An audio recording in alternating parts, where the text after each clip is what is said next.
Hi, everyone. Many years ago, I ran across a book by Miller, um, Calvin Miller, and I fell in love with the book. This was probably back in the 1980s.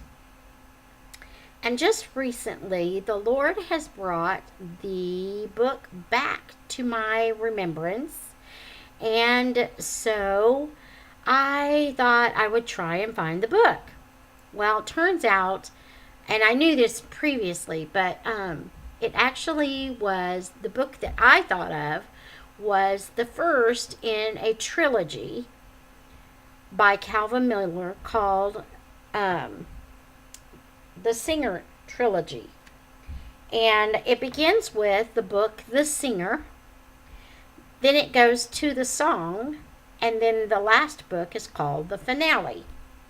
Now, I'm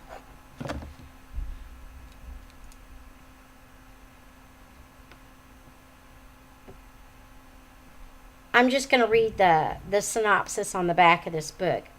Hundreds of thousands have thrilled to this extraordinary retelling of a life unmatched in human history. Through the story of the singer, his star song, and his battles with the world hater, Calvin Miller has created a book full of life. Now in one volume, you will find a powerful tale of incarnation and redemption. So, I thought that just for educational purposes, not for any remuneration or anything like that, I would read the trilogy. And of course, we will start with The Singer. Now, it is written in poetry form, so this will be very interesting reading. It goes very fast, so I may do 2 or 3 chapters all in one day. So we shall see. We may even I may even try and do 7 chapters. It's not very long. So we will begin The Singer by Calvin Miller. Chapter 1. For most who live, hell is never knowing who they are. The singer knew, and knowing was his torment. When he awoke, the song was there. Its melody beckoned and begged him to sing it. It hung upon the wind and settled in the meadows where he walked. He knew its lovely words and could have sung it all, but feared to sing a song whose harmony was far too perfect for human ear to understand. And still, at midnight it stirred him to awareness, and with its haunting melody, it drew him with a curious mystery to stand before an open window.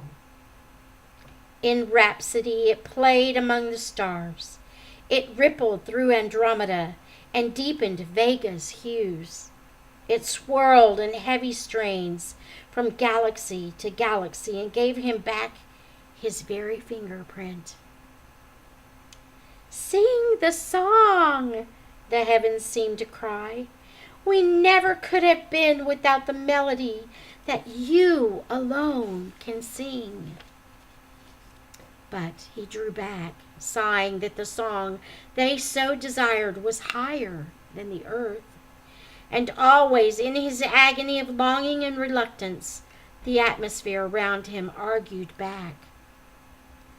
You too are higher than the earth. You sang the higher music once, before the oceans ever crashed their craggy coasts. He braced himself upon a precipice above the canyon floor, and with the wind full on his face, he cried into the sky. Earthmaker, tell me if I have the right to sing. But then his final word trailed off into gales. The gull screamed. No, he thought, only Earthmaker is everlasting. His alone must be the theme from which sprung the world I stand upon. And so he only loved, but never sang the song. Full well he knew that few would ever see him as a singer of so grand a piece. He knew that they would say to him, "You are no singer, and even if you are, you should sing the songs we know." And well he knew the penalty of law. A dreamer could be ostracized in hate for singing songs the world had never heard. Such songs had sent 1,000 singers to their death already. And the song which dogged his aching steps and begged him pleadingly to sing, it was completely unfamiliar. Only the stars and mountains knew it, but they were old. And man was new and chained to simple, useless rhymes. Thus he could not understand the majesty that settled down upon him. But daily now it played upon his heart and swept his soul until the joy exploded his awareness, crying near the edge of sanity, "Sing, sing, sing!" Chapter 2. It is strange how oftentimes the air speaks. We are sane as long as we hear voices when there are none. We are insane when we hear nothing, and worse, we are deaf. He worked the wood and drove the pegs methodically. The shavings from the odds piled high upon the floor. "Earthmaker, full of mercy," he said, when evening had come, "I am a tradesman." "No," said the silent air, "not a tradesman, a troubadour instead." "A tradesman," he said firmly, as he smashed his mallet on the vise. "Troubadour," the silence thundered back.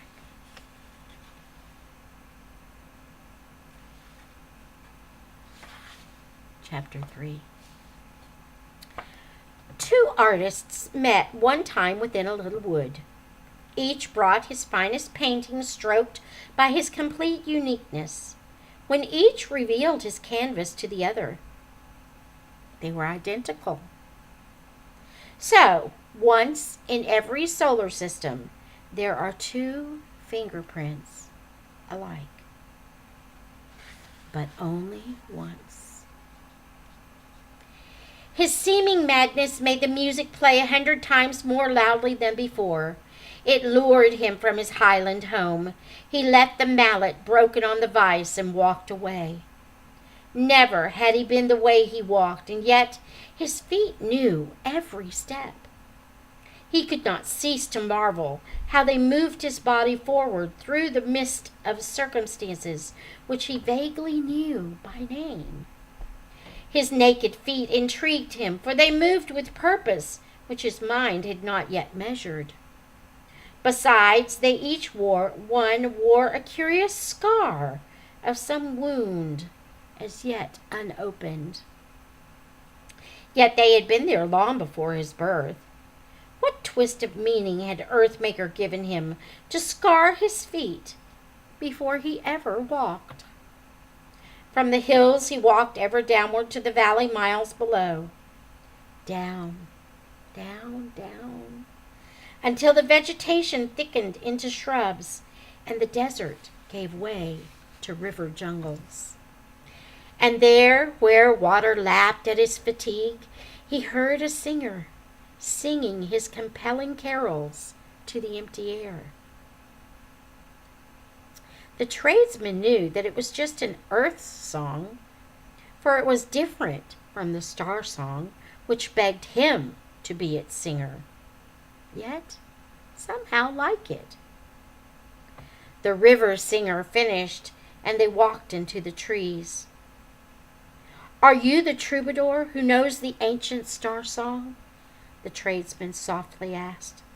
"No, you are the great troubadour for whom the songless world so long has waited, the river singer said. Sing. For many years now I have hungered to hear the ancient star song. I am a tradesman only.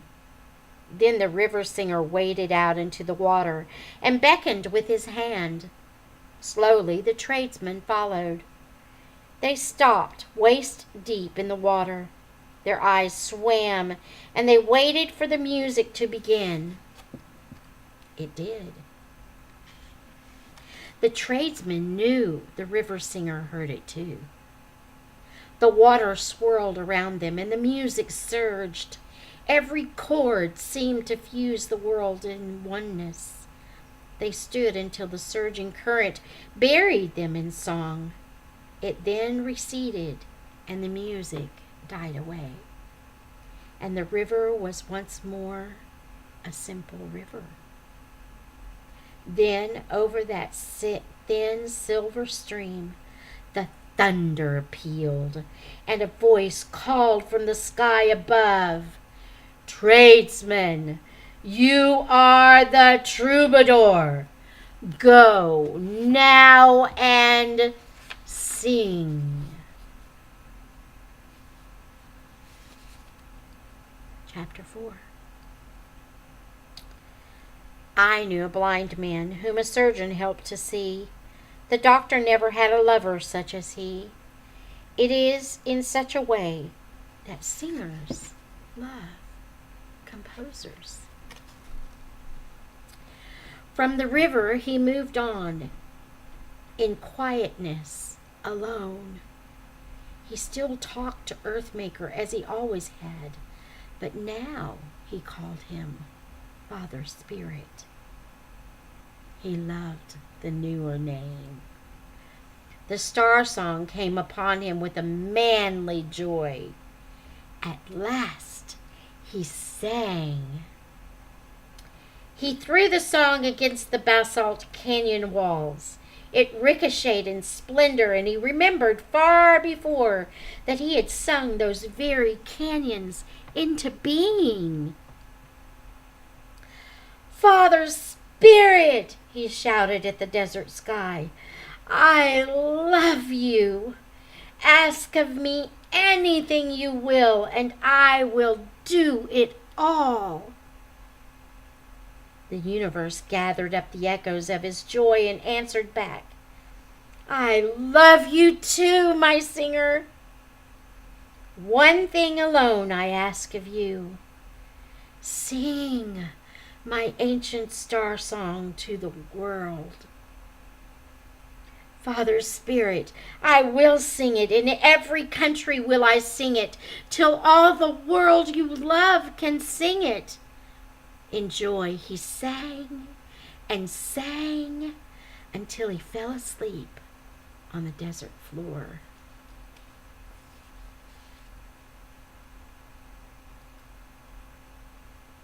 Chapter 5. Hate sometimes stands quite close to love. God, too, stands often near to evil. Like silent chessmen, side by side. Only the color of the squares is different.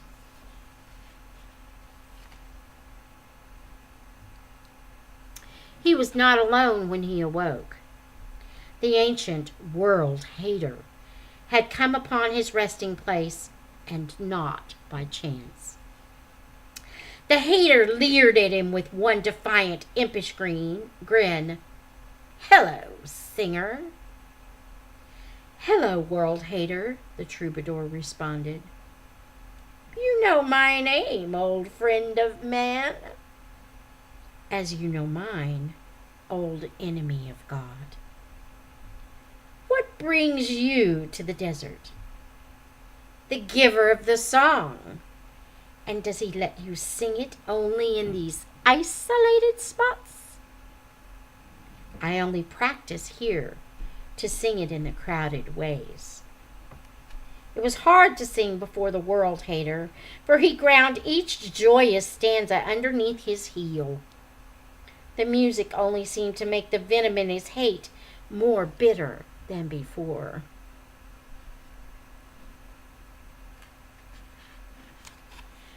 The hater drew a silver flute from underneath his studded belt. He placed it to his leathered lips drawn tight to play a melody. The song was sweet.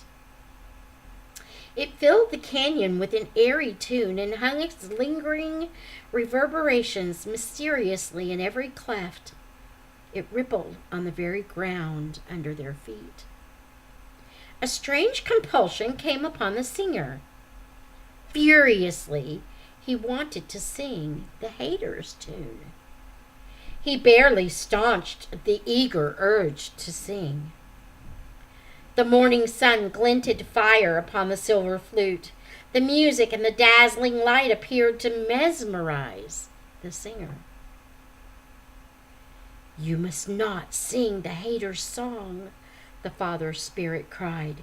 "Be very careful, for I love you, troubadour." "Now," cried the world hater, "let's do this tune at once. I'll pipe, you sing. Think of 1,000 kingdoms that will dance about our feet." "No, hater, I'll not sing your melodies," the troubadour replied. "What then, singer, will you sing?" "The ancient star song of the Father Spirit." "Alone? Without accompaniment?" "Yes, hater, all alone if need be." "You need my pipe, man." "You need my song instead." "The music of your song is far beyond my tiny pipe." "Then go, for I shall never sing a lesser piece." Then all at once the troubadour began. The mountains amplified his song. It swirled as sunlit symphony until the hater put his pipe beneath his belt and fled before the song of love. "Beloved singer, beware the world hater," the Father Spirit said. Then upward there the singer stretched his arms and said again, "I love you, Father Spirit." He waited there a moment while the sky embraced him, and then he walked away. Ahead he saw the cities rise, and people thronged the crowded ways. Chapter 6. If she has loved him, a man will carry anything for his mother. A water pot or a world. Where first to sing, he thought. He turned back to the highlands where he had left the broken tool so useless on the vise. For days he walked. The dust flew up around his feet as he walked home. At length he passed the village signpost, and there, by odd coincidence, his mother, at that very time, stood by the well. They met. He reached to carry her stone jar. "It's not traditional," she said. He took it anyway. Her cares had made her 50 years seem even more. "You broke your hammer on the vise," she said. "I had it mended for you." "I'm through with hammers anyway," he said. "I've just come home to board the shop." "And then you'll leave?" "I will," he said. "Where will you go?" She studied paving stones. As on they walked, he moved the heavy jar to ride upon his other shoulder. "Wherever there are crowds of many people." "The great walled city of the ancient king?" "Yes, I suppose." He feared to talk to her, yet he must tell her of the river singer and all about the star song he had so lately sung. He seemed afraid that she would think him mad. He could not bear to hurt her, for besides the Father's Spirit, he loved her most of all. At length he knew he must lay bare his heart. "You seem so troubled, son," she said. "Not for myself," he said. Then, with the hand that was not needed in balancing the jar, he took her hand and smiled. "I hate for you to board the shop and leave. Am I the tradesman that my father was while he was still alive?" he asked. "You both were good, but somehow wood is never kind to your great hands. Your father's hands never paid the pain it cost you just to love his trade."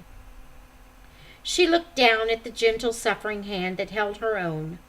Somewhere in her swimming recollection she remembered the same hand with infant fingers that had clutched the ringlets of her hair and reached to feel the leathered face of Eastern kings. But he could not remember that. They walked still further without speaking. "Mother, I am the singer," he blurted out at once. "I know," she said. "I love the Father's Spirit more than life. He has sent me to the crowded ways to sing the ancient star song." "I know," she said again. "I heard the ancient star song only once. It was the very night that you were born, and all these years, my son, I've known that you would come to board the shop someday. Can you sing the star song yet?"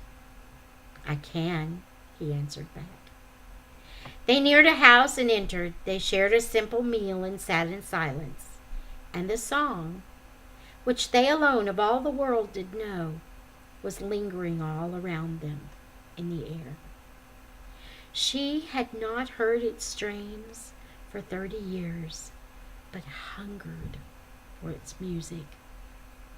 He had not sung it for an afternoon, but longed to have its fluid meaning coursing through his soul. Of course, the song began. Chapter 7. Before the song, all music came like muted, empty octaves, begging a composer's pen. The notes cried silently for paper staves and kept their sound, in theory only.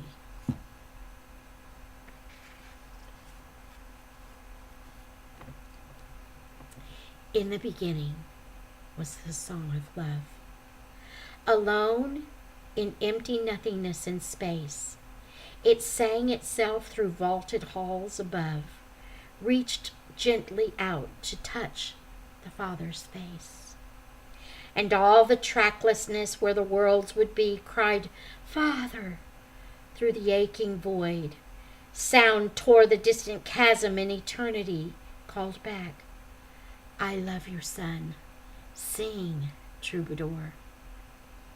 His melody fell upward into joy and climbed its way in spangled rhapsody. Earth-makers, infant stars adored his boy and blazed his name through every galaxy. "Love," sang the Spirit Son, and mountains came. More melody and life began to grow. He sang of light, and darkness fled in shame before a universe in embryo. Then on the naked ground the troubadour knelt down and firmly sang a stronger chord. He scooped the earth dust in his hand and worked the clay till he had molded man. They laid him down beneath primeval trees and waited there. They loved him while he slept, and both rejoiced as he began to breathe, a triumph etched in brutal nakedness. "I am a man," the the sun-crowned being sang. He stood and brushed away the clinging sand. He knew from where his very being sprang. Wet clay still dripped from off the singer's hands. Earthmaker viewed the sculptured dignity of man, godlike and strident, president of everything that was content to be God's intimate and only earthen friend. The three embraced in that primeval glen, and then God walked away, his singer too. Hate came, discord. They never met again. The new man aged and died, and dying grew a race of doubtful, death-owned, sickly men. And every child received the planet's scar, and wept for love to come in rain, and then to heal hate-sickened life both wide and far. "We're naked," cried the new men in their shame. They really were. A race of piteous things who had no name. They died absurdly whimpering for life. They probed their sin for rationality. Self murdered self in endless, hopeless strife, and holiness slept with indecency. All birth was but the prelude unto death, and every cradle swung above a grave. The sun made weary trips from east to west. Time found no shore, and culture screamed and raved. The world in peaceless orbit sped along and waited for the singer and his song. And that is the end for today. Until next time. May the Lord bless you and keep you. May he make his face to shine upon you and be gracious to you. May the Lord lift up his countenance upon you and grant you his shalom.